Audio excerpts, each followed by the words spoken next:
In a town drowning in crime and corruption, Inspector Veer stood as the last beacon of justice. His name alone sent fear coursing through the veins of criminals. Clad in his signature leather jacket, a cold stare beneath his aviator glasses, he walked through the marketplace, where vendors greeted him with gratitude. He had cleaned these streets once, and they trusted him to do it again. The police force, once honorable, had been bought by Rudra Bhai, the most feared crime lord. Those who opposed him vanished, either buried in the dark alleys or erased from records. But Veer wasn't for sale. That defiance made him Rudra Bhai's biggest problem. That evening, Veer raided a hidden warehouse where Rudra's men stockpiled drugs and illegal weapons. The air was thick with the stench of burnt tobacco and greed. Without warning, Veer's boots crushed the silence. A fistfight erupted. Bones cracked, bodies fell, and within minutes, his team had the gangsters cuffed. It was a flawless operation, but Veer knew it wouldn't be celebrated. The next morning, the news channels barely mentioned the bust. Meera, a daring journalist, was the only one who covered it. She admired Veer's relentless pursuit of justice and feared for his safety. "You're making enemies in places you can't see," she warned him. Veer smirked. "Then I'll fight in the dark." That night, in the dimly lit corridors of a lavish estate, Rudra Bhai smashed a glass against the wall. His temper was legendary. "This man refuses to kneel," he growled to his inner circle. "Then we make him fall." A trap was set, one that wouldn't just end Veer's career but his life. The next day, Veer received an anonymous tip about a major smuggling deal at the old railway yard. It smelled like a setup, but he couldn't ignore it. As his jeep roared into the abandoned site, the silence felt heavier than usual. A flickering streetlight cast long shadows on rusted train cars. His instinct screamed danger. Before he could react, gunfire exploded from all sides. Bullets ricocheted off metal surfaces. Veer dived behind a concrete pillar, returning fire with sharp precision. His squad was outnumbered. One by one, his men fell. His most trusted ally, Sub-Inspector Ravi, took a fatal shot to the chest. "Sir, it's a setup," he choked before collapsing. Rage blinded Veer. He fought with everything he had, dodging bullets, disarming attackers, but the ambush was relentless. A sniper's shot ripped through his shoulder. His vision blurred, his strength faltered. The last thing he saw before darkness consumed him was the city skyline, tainted with corruption, and the distant, victorious laughter of Rudra Bhai. Pain seared through Veer's body as he regained consciousness in a dimly lit room. His shoulder throbbed, bandaged roughly, the dried blood staining his shirt. He tried to move, but the weight of betrayal felt heavier than his wounds. He had been left for dead, discarded like an unwanted piece in a rigged game. The uniform he once wore with pride was now a symbol of failure. News of his alleged corruption spread like wildfire. The police department, controlled by Rudra's influence, wasted no time in framing him. Charges of bribery, misuse of power, and even conspiracy with criminals were plastered across every media outlet. Meera tried to fight the narrative, but her voice was drowned out. Her articles were removed, her sources threatened. Veer was now a fugitive. With nowhere to go, he found himself in a remote village, far from the city's chaos. An old man, Baba Rahim, took him in. His sharp eyes studied Veer's injuries, but he asked no questions. Days turned into weeks as Veer recovered, but the fire in his soul dimmed. He wasn't just wounded, he was lost. The system he had sworn to protect had discarded him. Justice felt like an illusion. One evening, as the sun dipped below the horizon, Baba Rahim sat beside him. "You think fighting with your fists is enough?" he asked. "Strength fades. Strategy endures." Veer remained silent. Baba continued. "When the British ruled, we didn't defeat them with brute force. We made their power useless. That's how you win against a bigger enemy." Veer listened. He wasn't just up against Rudra Bhai, he was fighting an entire network of corruption. He needed more than just revenge. He needed a plan. Meanwhile, Rudra Bhai tightened his grip on the city. Police officers who once hesitated now openly serve him. Businesses paid him in fear. People whispered in the shadows, their hope shattered. Mira, still determined, worked from hiding. She connected with those who had lost everything to Rudra's empire, documenting their stories. Veer spent his nights training, not just his body, but his mind. He studied his enemies' moves, traced the roots of corruption, and searched for allies within the wreckage. The town still whispered his name in secret. Jaanbaaz Dabangg will return. The fire inside him reignited. Then came the news that changed everything. Rudra's men had taken Ravi's son, the boy Veer had promised to protect. The message was clear: stay gone or the boy dies.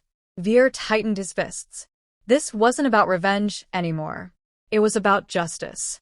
Rudra Bhai thought he had won. He had no idea the storm that was coming.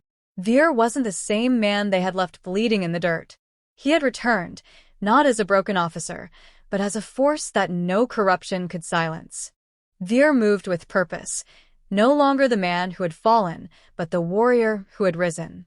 He made his way back to the city, stepping into a world that had written him off. Every corner was marked by Rudra Bhai's rule, but fear had not erased the people's hope. The whispers grew louder. Jaanbaaz Dabangg was back. He needed allies, and he needed them fast. Some officers still believed in the badge's honor, but they were afraid. Veer met them in secret, reminding them why they had joined the force.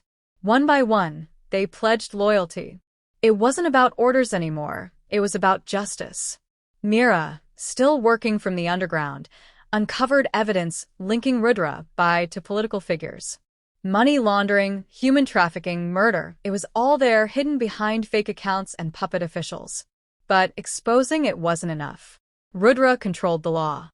To bring him down, Veer needed undeniable proof, and he needed the public to see it. Rudra Bhai, sensing Veer's return, tightened security. His men patrolled the streets, searching for any sign of rebellion. But Veer wasn't hiding anymore. He struck in the shadows, disrupting Rudra's operations. Warehouses burned, money vanished, shipments disappeared. Every hit weakened Rudra's empire. The final blow came when Veer saved Ravi's son from a heavily guarded hideout. The boy, terrified but alive, clung to Veer's hand. The city heard of the rescue. Hope turned into courage. The people who had once lived in fear now looked to Veer as their leader. The plan was set. A grand political event was scheduled, one that would gather every corrupt official under one roof. Cameras would roll. Eyes would watch. It was the perfect stage for the truth. Veer and his allies would infiltrate the venue, ensuring that Rudra Bhai's crimes were broadcast live. The night before the operation, Veer stood on a rooftop overlooking the city. This wasn't just revenge. This was a war for justice. He knew the risks. He might not make it out, but if he fell, he would fall knowing he had done everything to cleanse the city. The time had come. Dressed in plain clothes, blending into the crowd, Veer and his team moved toward the event. His heartbeat remained steady. There was no turning back. The reckoning was here, and the man they had tried to bury was about to make the whole world watch as he brought the empire of corruption crashing down. The grand event was in full swing, politicians and businessmen raising their glasses in celebration of their power. Cameras flashed, reporters covered speeches filled with empty promises. In the heart of it all sat Rudra Bhai, draped in arrogance, believing himself untouchable. Veer and his allies moved unnoticed, each man knowing their role. The building's security had been compromised from within. Officers once loyal to Rudra had switched sides, their silence bought not with money, but with justice. Mira, hidden behind the scenes, prepared to release the evidence at the perfect moment. Then the signal came. Veer walked onto the main floor, his presence like a thunderclap. Silence rippled across the hall as eyes turned toward him. The room froze. No one had expected him to walk in alive, let alone unafraid. Before anyone could react, the massive screen behind the stage flickered. Files, documents, videos, evidence of Rudra Bhai's empire unfolded before the world. News channels, social media, and the entire city watched in real time as the truth was exposed. Murmurs turned into gasps, gasps into outrage. The walls of power trembled. Rudra Bhai's men reached for their guns, but Veer moved first. He struck with precision, fists landing like hammers, disarming his enemies in swift, brutal efficiency. Chaos erupted. Officers loyal to Veer secured the exits, ensuring no one escaped justice. Corrupt officials scrambled, their masks of dignity ripped away. Rudra Bhai, desperate, grabbed Meera, pressing a gun to her temple. "One move and she dies," he growled. The hall fell silent again, all eyes on Veer. But Veer didn't hesitate. His hand moved like lightning, a single shot fired from his concealed weapon. Rudra's arm jerked back, the gun falling from his grip. Meera broke free. Police sirens wailed outside. The system that once protected Rudra had turned against him. The people had seen too much. There was no covering it up. Officers stormed in, placing him in cuffs, his reign of terror ending not with a throne, but with shackles. The city roared in victory. The once dying hope had been reignited.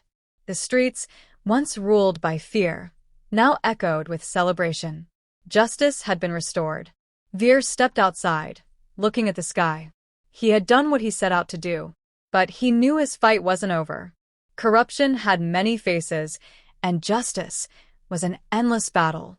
Without a word, he walked into the crowd, disappearing into the city he had sworn to protect. Jaanbaaz Dabangg was no longer just a name. It was a legend.